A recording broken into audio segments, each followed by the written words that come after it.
The European Commission has proposed that no EU ships be used to transport Russian liquefied natural gas, or LNG, to third parties.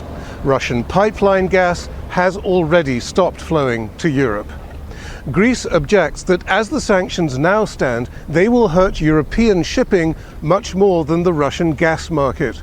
That's because European owners will be forced to sell those ships to non-Europeans to carry on the trade, because those ships are contractually bound through multi-year agreements to transport gas from specific Russian fields to the market.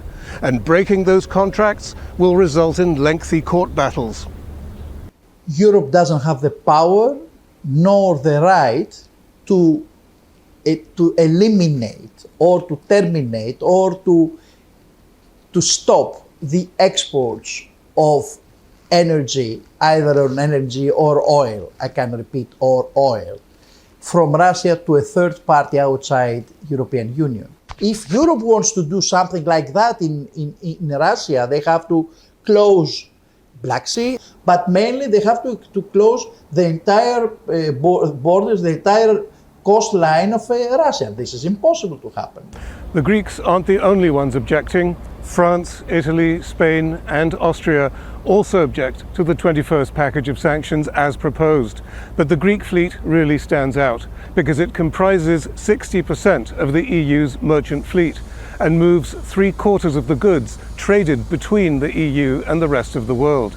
That means the Greeks almost single-handedly secure the EU's supply chains and export its products. So the European Commission is bound to listen carefully to what they have to say, which is simply this, that in an age when the European Union is seeking greater autonomy, it shouldn't sacrifice it in one of the few areas where it actually has it. The Greek fleet is also important to the rest of the world. Greeks move 1/4 of the world's LNG and almost 1/3 of its crude oil.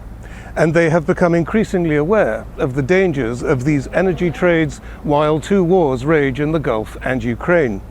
But the other side of that sword is that these high-risk trades are also highly lucrative. And the European Commission is saying it is no longer morally correct for Ukraine to bear the blows of the Russian war machine, which is financed by the export of fossil fuels.